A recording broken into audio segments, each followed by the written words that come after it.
ശനിയാഴ്ച വൈകുന്നേരം ജോലി കഴിഞ്ഞ് വീട്ടിലെത്തിയപ്പോഴായിരുന്നു അന്നത്തെ ഏറ്റവും വലിയ സർപ്രൈസ് എന്നെ കാത്തിരുന്നത്. വീട്ടിലേക്ക് കയറിയ ഉടനെ എമ്മുക്കുട്ടൻ ഓടി വന്ന് വാ ഒരു കാര്യം കാണിക്കാമെന്ന് പറഞ്ഞ് എന്നെ തോടിന്റെ കരയിലേക്ക് കൂട്ടിക്കൊണ്ടുപോയി. അവിടെ ചെന്നപ്പോൾ കണ്ട കാഴ്ച ശരിക്കും മനസ്സ് നിറച്ചു. നമ്മുടെ തോടിന്റെ കരയിൽ നിറയെ അരിക്കൂൺ പടർന്നു നിൽക്കുന്നു. മഴയുടെ അനുഗ്രഹം, പ്രകൃതി നമ്മൾക്കായി ഒരുക്കി വെച്ച ഒരു സമ്മാനം. പിന്നെ ഒട്ടും വൈകിയില്ല, എല്ലാവരും കൂടി കൊട്ടയും ബേസിനും കവറും ഒക്കെ എടുത്ത് കൂൺ പറിക്കാൻ ഇറങ്ങി. കൈ എത്തുന്നിടത്തെല്ലാം ശ്രദ്ധയോടെ ഓരോന്നായി പറിച്ചെടുത്തു. കാട് പടർന്നു കിടന്ന ഭാഗം എല്ലാം വൃത്തിയാക്കിയും കൂൺ ശേഖരിച്ചും സമയം പോയതറിഞ്ഞില്ല.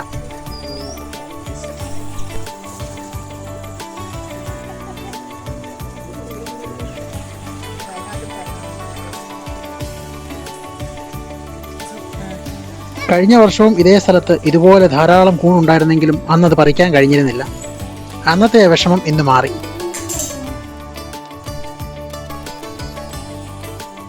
കൂൺ പറിക്കുന്നത് എളുപ്പമാണെങ്കിലും വൃത്തിയാക്കുന്നതാണ് യഥാർത്ഥ ജോലി. ഓരോന്നിലെയും മണ്ണും അഴുക്കും നന്നായി കളഞ്ഞ് വൃത്തിയാക്കാൻ കുറച്ച് സമയമെടുത്തു. ഇമക്കുട്ടനും അമ്മച്ചിയും അപ്പച്ചനും ഒക്കെ കൂടെ ഇരുന്ന് സഹായിച്ചതോടെ ആ ജോലിയും സന്തോഷമായി മാറി. ഈ സമയത്ത് ബിൻസുവിനെ മാത്രം കാണാനില്ല. ഹൃദ്യക്കുട്ടനെ നോക്കാനുള്ള ഡ്യൂട്ടിയിലായിരുന്നു. അതുകൊണ്ട് കൂൺ പറിക്കാനും വൃത്തിയാക്കാനും കൂടാൻ കഴിഞ്ഞില്ല.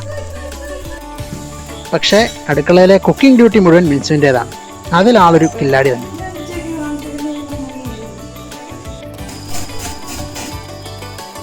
വൈകുന്നേരമായപ്പോൾ അടുക്കള സജീവമായി. എല്ലാവരും കൂടി ഒരുമിച്ച് പാചകം ചെയ്യുമ്പോൾ അതൊരു ഭക്ഷണം തയ്യാറാക്കൽ മാത്രമല്ല, ചെറിയൊരു ആഘോഷം തന്നെയാണ്.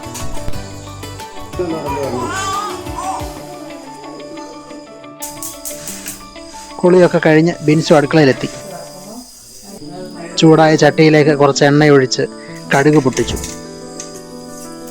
അതിലേക്ക് ചെറിയ ഉള്ളിയും കറിവേപ്പിലയും ചേർത്ത് നന്നായി മൂപ്പിച്ചു.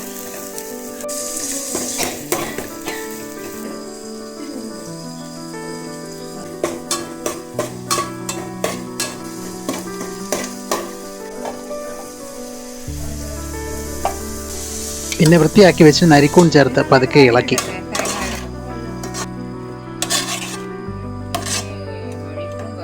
കുറച്ചു നേരം കഴിഞ്ഞപ്പോൾ കൂണിൽ നിന്ന് നല്ലതുപോലെ വെള്ളം ഇറങ്ങാൻ തുടങ്ങി. അതിലേക്ക് തേങ്ങാപ്പീരയും മഞ്ഞളും ആവശ്യത്തിനൊപ്പം ചേർത്ത് വീണ്ടും നന്നായി ഇളക്കി യോജിപ്പിച്ചു കൊടുത്തു. ശേഷം മൂടി വെച്ച് കുറച്ചു സമയം വേവിച്ചെടുത്തു. അല്പസമയത്തിനകം അടുക്കള മുഴുവൻ നിറഞ്ഞ ഒരു സുഗന്ധം പറഞ്ഞറിയിക്കാൻ പറ്റാത്തതായിരുന്നു. കാത്തുകാത്തിരുന്ന നമ്മുടെ അരിക്കൂൺ തോരൻ ഒടുവിൽ റെഡിയായി. പ്രകൃതിയിൽ നിന്ന് നേരിട്ട് കിട്ടിയ ഒരു സമ്മാനം. കുടുംബം മുഴുവൻ ഒരുമിച്ച് ശേഖരിച്ചതും വൃത്തിയാക്കിയതും പാചകം ചെയ്തതുമായ ഒരു പ്രത്യേക വിഭവം. ഇങ്ങനെയുള്ള ചെറിയ നിമിഷങ്ങളാണ് ജീവിതത്തിലെ ഏറ്റവും വലിയ സന്തോഷങ്ങൾ. ഈ വീഡിയോ നിങ്ങൾക്ക് ഇഷ്ടമായെങ്കിൽ ലൈക്ക് ചെയ്യാനും നിങ്ങളുടെ അഭിപ്രായം കമൻറ്റായി അറിയിക്കാനും മറക്കരുതേ. ഇനിയും ഇതുപോലുള്ള കുടുംബവിശേഷങ്ങളും ഗ്രാമീണ കാഴ്ചകളും രുചികരമായ പാചക വീഡിയോകളും കാണാൻ ഇമാസ് വേൾഡ് ചാനൽ സബ്സ്ക്രൈബ് ചെയ്യൂ. എല്ലാവർക്കും ഒരുപാട് നന്ദി.